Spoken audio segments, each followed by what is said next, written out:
Lingala veut dire celui qui ferait le chemin pour les autres. Je suis de formation militaire et j'ai été recruté en 1959, 6 mois avant l'indépendance du Congo. J'étais un milicien de la force publique et j'ai profité de l'indépendance pour pouvoir aller poursuivre mes études militaires en Belgique. Et j'ai fait l'école d'infanterie. Je suis revenu au Congo, où j'ai commencé à travailler activement dans l'armée.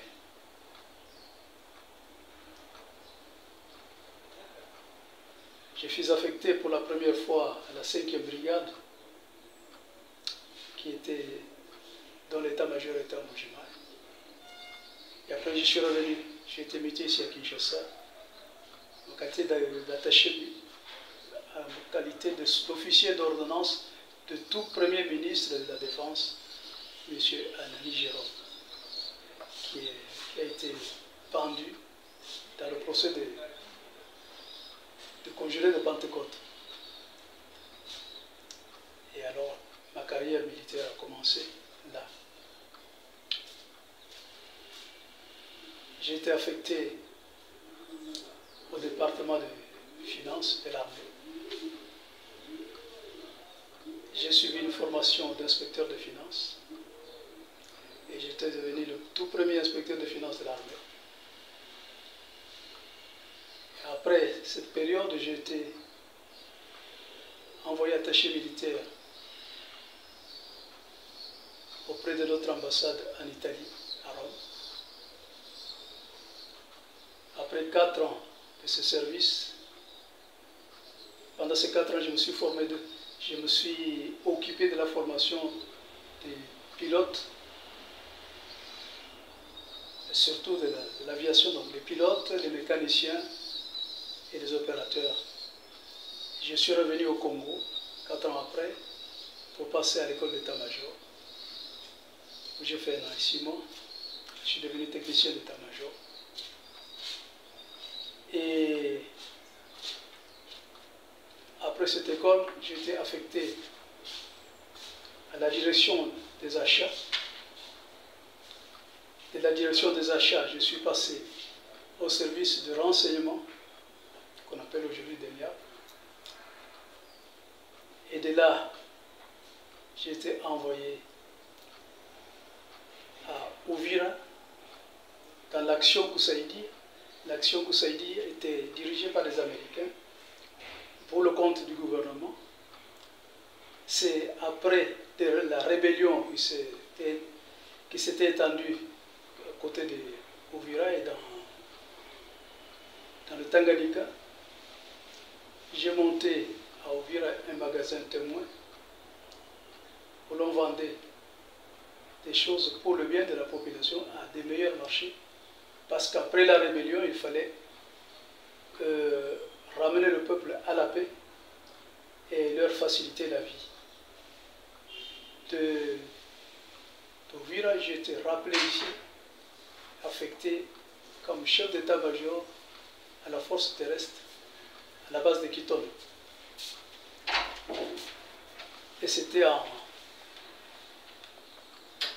juin 1976, je crois, oui. Et 1 an après, j'ai été appelé à Kinshasa et envoyé à la guerre de 80 jours à Kolwezi. Et là, au départ, j'étais commandant second d'un bataillon. Et après la guerre de 80 jours, j'ai été promu lieutenant-colonel et je suis devenu le chef d'état-major de la 44e brigade qui avait le siège à Kolwezi. Et j'ai participé ainsi à la 2e guerre de Chaba, dans la ville même de Kolwezi. Et comme mon chef direct, qui était le commandant de la 14e brigade, et la 44e brigade a été arrêté, je l'ai remplacé. J'ai continué à assumer la fonction de commandant de la brigade. Et quelques temps après, j'ai été envoyé à la base de Kamina, chef d'état-major de la force terrestre. Et c'est de là que j'ai eu ma pension. J'ai été mise à la retraite. J'avais 44 ans. Je ne vais pas entrer dans les détails et tout ça, parce que c'était des problèmes politiques. Donc il ne valent pas la peine d'être étalés ici. Merci.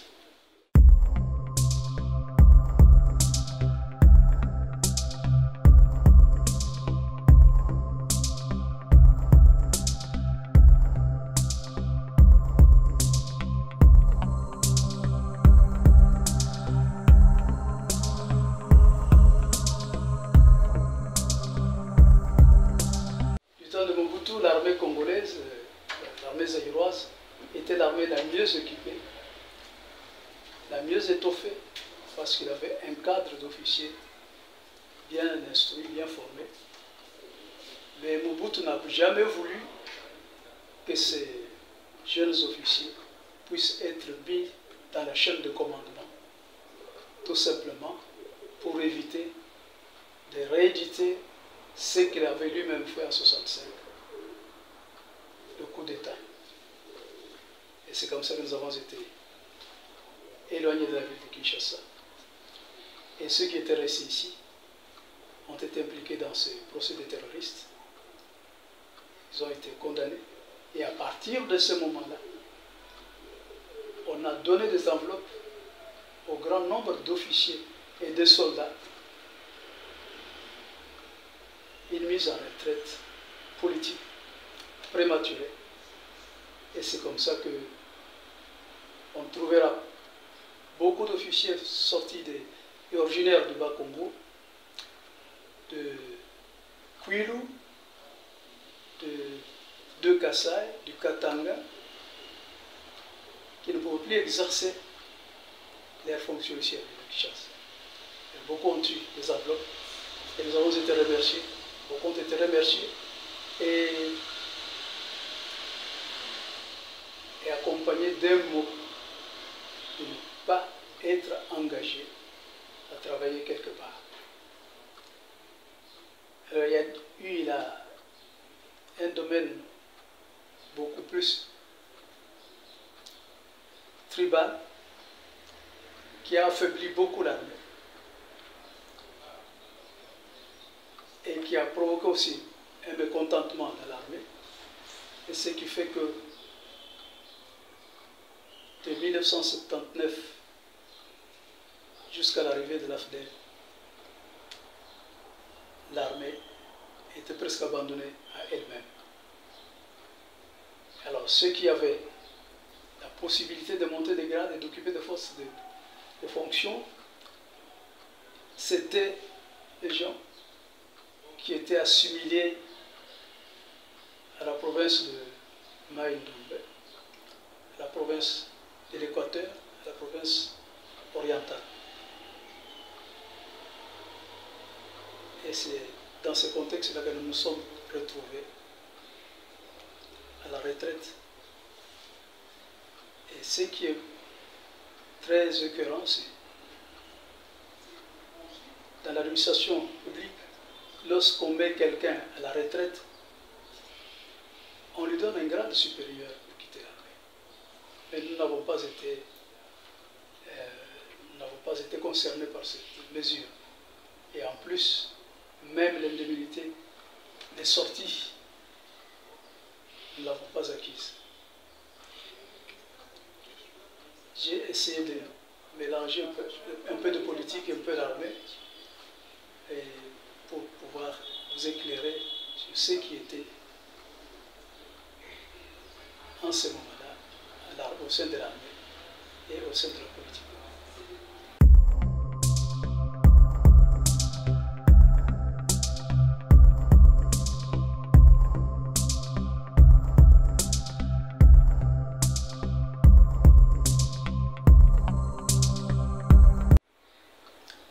À notre sortie de l'armée,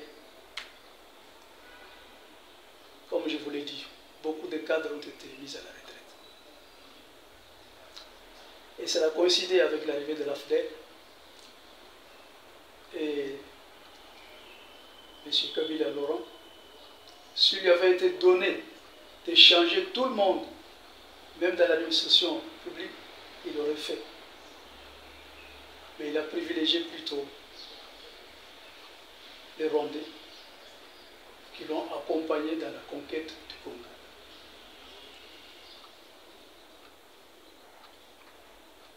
Et vous savez qu'il y a eu à un moment donné un chef d'état-major général de l'armée, un Rwandais. Et c'est dans ce moment-là que l'armée congolaise a été beaucoup infiltrée par les gens qui venaient du Rwanda. Jusqu'au moment où l'on a tué Kabila et remplacé par Joseph Kabila. Et celui-là n'a pas favorisé le développement de l'armée. Vous n'avez qu'à regarder le camp militaire. Si vous avez l'occasion de passer par le camp militaire, vous comprendrez quelle destruction a été faite au sein de l'armée. Et tous les gens qui étaient venus de l'Est, qu'ils aient été instruits, qui n'avaient pas de formation militaire, ont été élevés à des grades très supérieurs, beaucoup de généraux.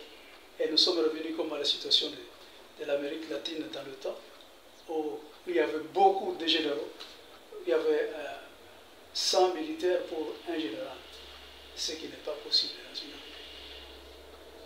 Et c'est cette infiltration qui a affaibli notre armée. C'est la présence de M. Kabila Laurent à la tête, Kabila Joseph à la tête du pays, que la situation s'est empirée parce qu'il avait pour mission, d'après nos analyses, de détruire l'armée, d'affaiblir l'armée pour l'accomplissement de leur projet qu'ils avaient donc de balkaniser le pays. Et cette situation a fait que les militaires venus de l'Est et ceux qui étaient restés à l'Est, ce n'étaient pas des vrais militaires, mais c'était des hommes d'affaires. Ils confondaient les affaires avec l'armée. D'où la consistance de l'armée n'a pas été prise en considération. Et la situation que nous vivons aujourd'hui, elle est le résultat de cette infiltration. Le résultat de cette idée de pouvoir détruire l'armée afin de faciliter l'occupation du Congo. Et à la suite de ces infiltrations, ça ce sont des choses que nous connaissons tous, à la suite de ces infiltrations, tous les chefs militaires qui étaient à l'Est, c'était des Rwandais. Tous les chefs militaires qui étaient à l'Est, c'était aussi des Congolais, mais qui étaient faciles à la corruption. Ils avaient pour mission de s'enrichir, étant donné la situation de nos minerais à l'est du pays. Et ils n'ont pas pu avoir un œil sur ce que peut devenir l'armée demain. Pour eux, c'était rester au pouvoir à l'armée. Et rester au pouvoir à l'armée leur permettait de s'enrichir, de devenir des commerçants. Il arrive, le président Tshisekedi, il a trouvé cette situation. Et on ne peut pas construire une armée dans un an, dans 2 ans. Et encore, il faut qu'il y ait des anciens cadres qui peuvent aider les nouveaux recrues, les nouvelles recrues et de nouveaux officiers pour les former et les orienter vers les activités militaires. Et nous avons essayé de prendre contact avec le président de la République. Je ne suis pas le seul. Nous avons fait parfois des fiches de travail à déposer chez le président, lui donner des suggestions, lui donner des orientations, mais nous ne savons pas si ce que nous avons envoyé a été remis au président. Et c'est comme ça que nous nous trouvons un peu repliés sur nous-mêmes, parce que nous n'avons pas suffisamment d'informations pour pouvoir aider le pays à avoir une armée qu'il faut. Et dans mon livre que j'ai publié en 2022, le dernier chapitre, je pose la question: quelle armée pour la RDC? J'ai parlé de beaucoup de choses. J'ai parlé de 4 éléments d'une armée. Malheureusement, nous n'avons pas été écoutés. J'ai envoyé l'exemplaire au président, je ne sais pas si cela lui est arrivé. Et jusqu'à ce jour, nous ne sommes pas entrés en contact ni avec les chefs de l'armée pour pouvoir parler. Parce que j'ai proposé exactement qu'il fallait faire d'abord un état de lieux. Et par cet état des lieux, on devait avoir des orientations pour l'armée de demain. Et je parlais, vous avez entendu parler de la politique de défense. C'est moi qui suis concepteur de cette affaire de la politique de défense. Mais comme j'en avais parlé avec d'autres officiers qui sont en activité, je n'ai pas été invité à pouvoir travailler, à parler avec ces gens. Et ils ont sauté sur cette question pour présenter ce qu'ils ont appelé la politique de défense. C'est dans cette politique de défense qu'on peut déterminer ce que le pays peut devenir, ce que l'armée peut devenir. Et ce n'est pas une affaire de 2 jours, mais c'est une projection sur plusieurs années pour atteindre un objectif. Parce que pour qu'un pays soit respecté, il faut que ce pays dispose d'une armée redoutable aussi.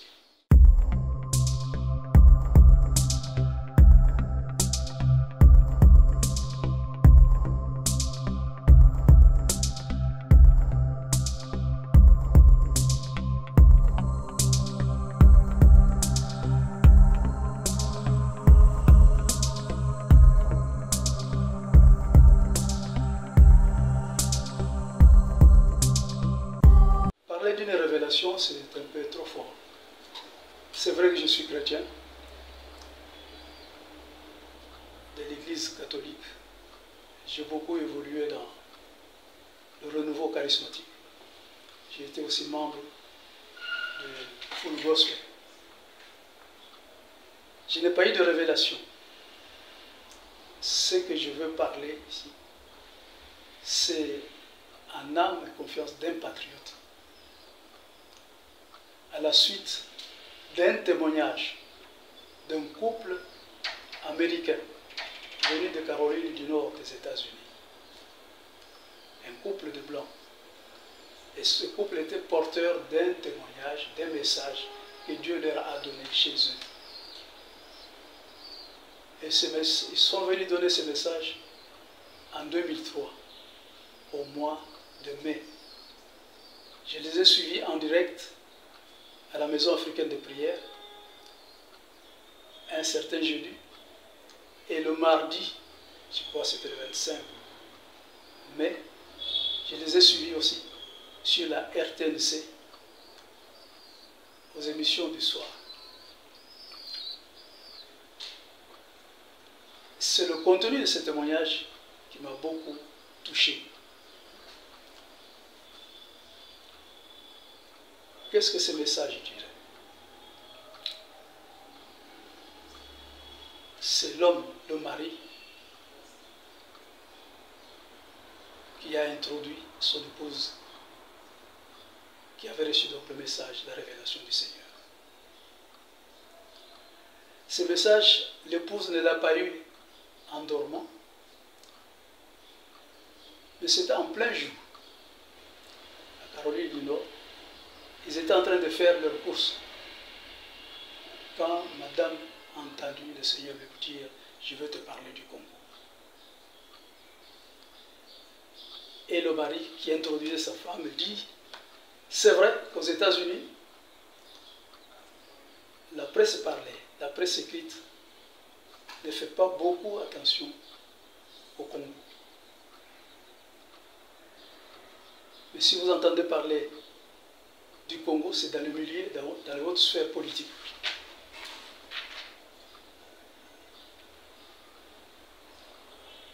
Et comment eux ont connu le Congo? Ils étaient au contact avec un ingénieur agronome, un Congolais, M. Diakinakini, qui vit en Nairobi. Il est ingénieur agronome. C'est par lui qu'ils ont connu le Congo. Alors qu'est-ce que le Seigneur a dit à la femme? La première des choses, le Seigneur lui montre une vision. Cette vision concernait l'est du pays.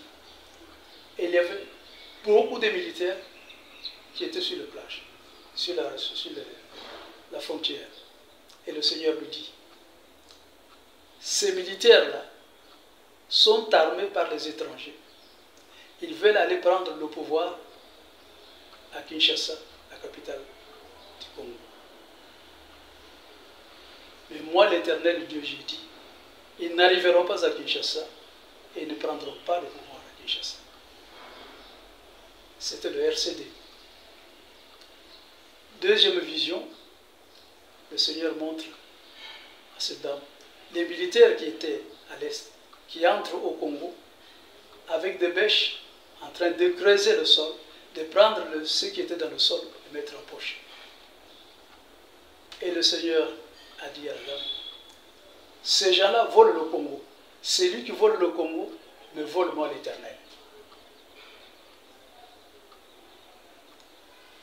Et ensuite, la révélation continue. Le Seigneur lui dit, aucun centimètre du Congo ne pourra être arraché. De deux, je vais susciter, je vais sécuriser les frontières du Congo. Je vais susciter des investisseurs pour venir investir au Congo, créer d'emplois, améliorer les conditions de vie des Congolais. Et les investisseurs qui accepteront de venir investir, je vais les bénir davantage. Et quatrièmement, le Seigneur dit, je vais sécuriser les finances du Congo. Enfin, il dit, le Seigneur dit, je vais confondre tous ceux qui sont irrités contre le Congo. Parce que j'ai appelé le Congo une nation sainte.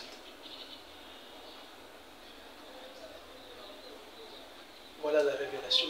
Alors, le monsieur, l'époux de la dame, était un peu, je ne peux pas dire scandalisé. Il dit, pourquoi Dieu ne peut pas appeler l'Amérique une nation sainte? Il est entré en prière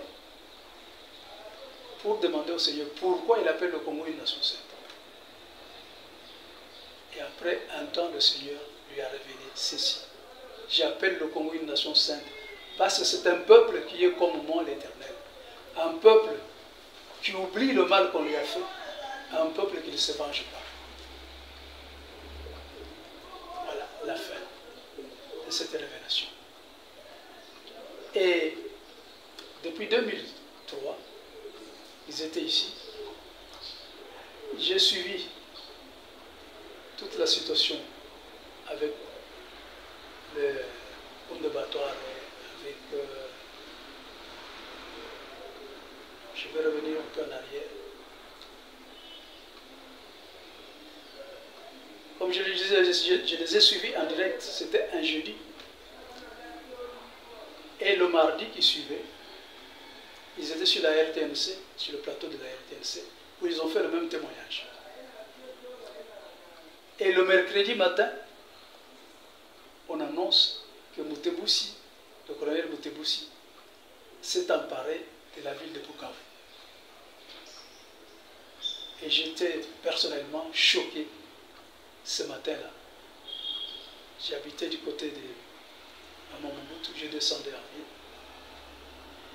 Et je me suis mis dans la prière jusqu'à l'entrée de Kintambo magasin. J'ai été rempli d'une paix que je ne peux pas expliquer. Et j'ai compris que l'affaire Mutebussi ne pourra pas aller plus loin. Et c'est comme ça que Mutebussi, quelques jours après, il a été arrêté. Et Bukavu a été libéré. C'était du temps du colonel Mbunzamabe, qui était aussi... Alors depuis tout ce temps-là, avec l'avènement de M23 et tout ce qui s'est passé à l'est du pays, personne n'a songé, personne ne s'est rappelé des paroles que le mari de cette dame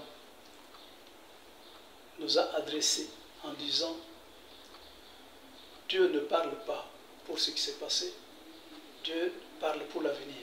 Et quand Dieu parle, il faut que ceux à qui Dieu parle prient pour que ce que Dieu a dit puisse s'accomplir. » Alors, j'ai suivi tout ce temps. Personnellement, j'ai prié. Mais c'était un appel à tous les Congolais, parce que l'affaire concernait tous les Congolais.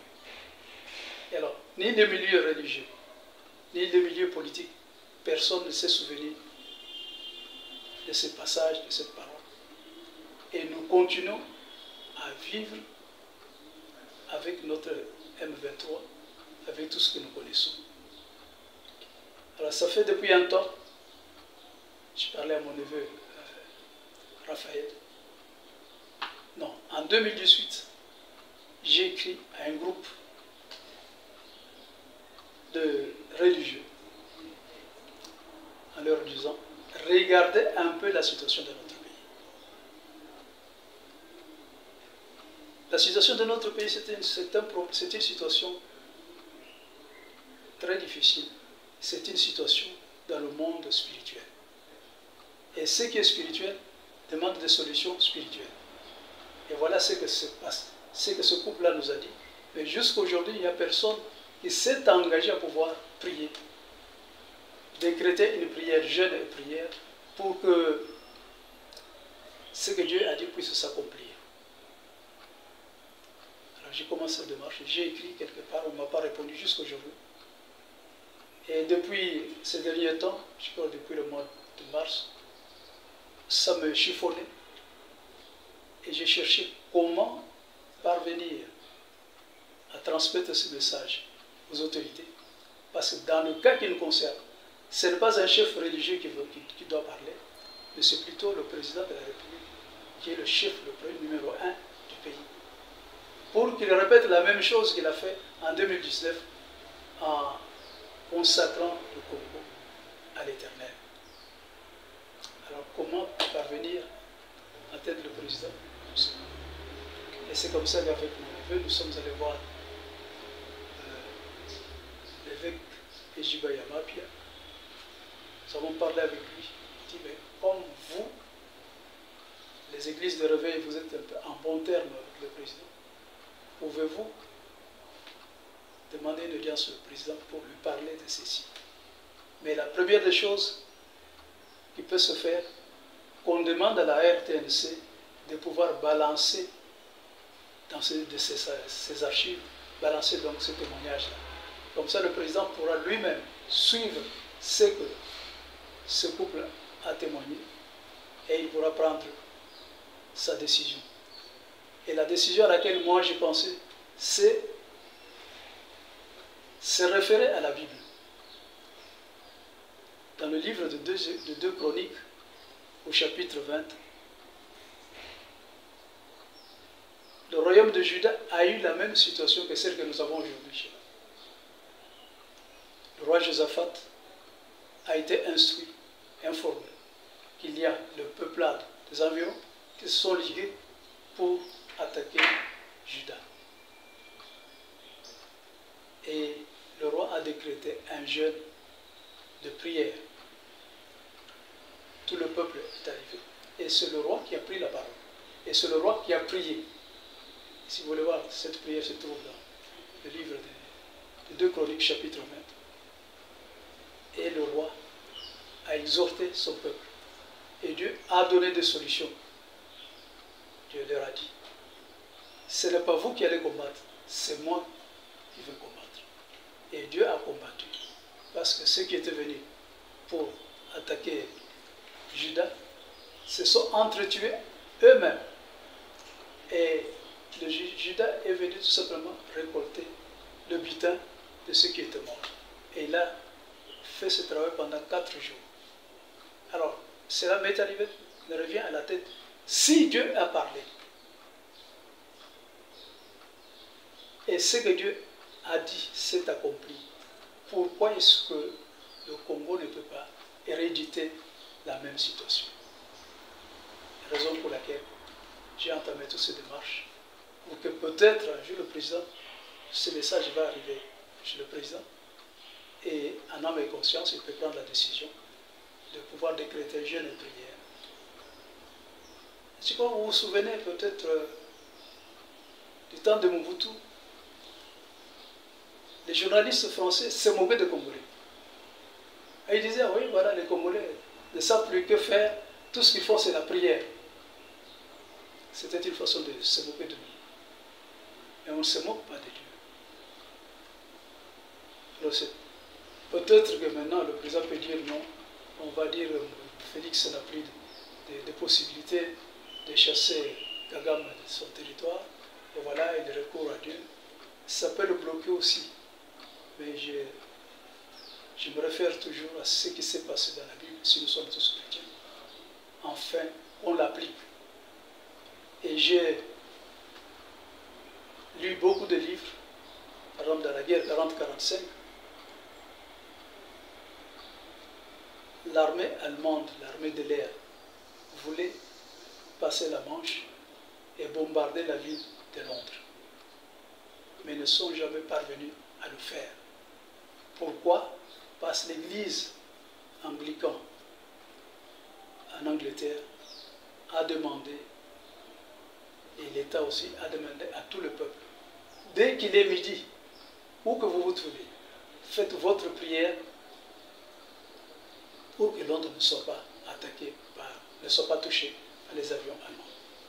Et jusqu'à la fin de la guerre 40-45, les pilotes allemands ne sont jamais parvenus à bombarder la ville de Londres. Et dans les échanges, ces pilotes racontaient partout.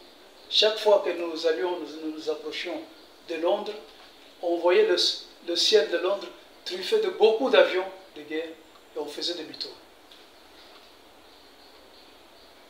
C'est parce que je suis chrétien, je crois, et c'est parce que j'ai lu toutes ces choses que je me suis senti interpellé pour que ce qui s'est passé dans l'ancien temps puisse être réédité dans notre pays. Et peut-être nous allons connaître des temps paisibles.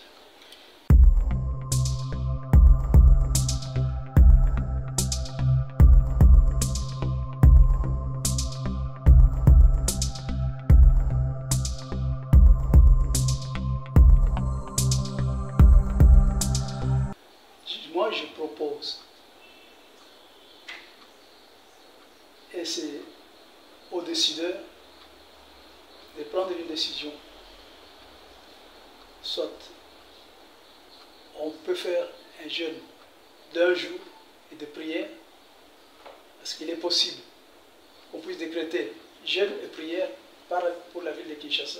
On peut demander à l'intérieur, dans tous les chefs-lieux de province, et même dans les églises qui sont éparpillées, et tel jour, à telle heure, tout le monde peut se retrouver dans son église et prier pour que Dieu puisse donner la paix à notre pays. Mais la grande prière, c'est le président lui-même qui doit la faire devant tout le monde. Et c'est sur son initiative que peut se faire ces jeûnes de prière.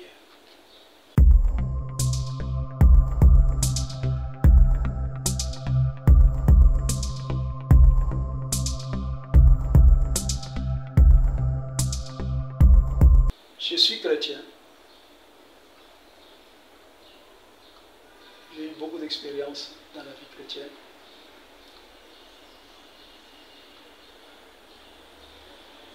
Ce qui m'a poussé de toujours lire la Bible, comparer la situation que nous vivons avec ce qui est raconté dans la Bible et ajouter à cela un sentiment patriotique. De notre temps, quand nous étions à l'armée, le Rwanda ne pouvait pas se permettre de nous attaquer, de nous ridiculiser comme on le fait aujourd'hui. S'il est arrivé à ce niveau-là, c'est que c'était des choses préparées. Mais au fait, vous voyez, les États-Unis, le monde occidental a déjà décidé de balkaniser le Congo. Cette balkanisation a deux raisons. La première, parce que le Congo est très grand, il faut le morceler pour diminuer sa force, pour l'affaiblir. Et de deux, à cause de nos minéraux sous-sol, ils ne peuvent pas accepter qu'un noir, qu'un pays noir puisse être porté à la tête d'un pays puissant militairement. Si j'ai lu un livre de Jean-Jacques Servan-Schreiber, il parlait de... Mais le vrai motif, c'était parler de la supériorité de blanc sur le noir. Et alors Jean-Jacques Servan-Schreiber a écrit ce livre. Il proposait des mesures, par exemple, que même aux Jeux olympiques, même dans les rencontres sportives, là où le noir court vite, il faut l'en empêcher. Cela veut dire, pour eux, le noir n'est pas un homme, mais ce sont les blancs qui sont des hommes. Et ils ne peuvent pas accepter que le dictat mondial vienne de noirs. Et c'est la raison pour laquelle, parce que l'homme ne peut pas annihiler ce que Dieu a décidé. Les Américains ont essayé de détruire les Indiens chez eux, mais ils ne sont pas parvenus. Les Indiens sont toujours là. Évidemment, bien que les Indiens ne soient plus forts comme avant. Et c'est tout ce qu'ils veulent faire avec l'Afrique. Alors nous devons nous-mêmes nous prendre en charge et chercher par tous les moyens de développer notre pays et le porter au niveau des pays puissants militairement.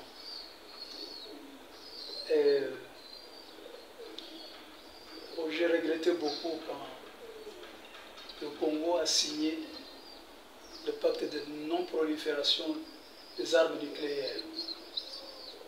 Alors qu'aujourd'hui, je crois que c'est des Russes qui vont commencer ce travail avec le Rwanda.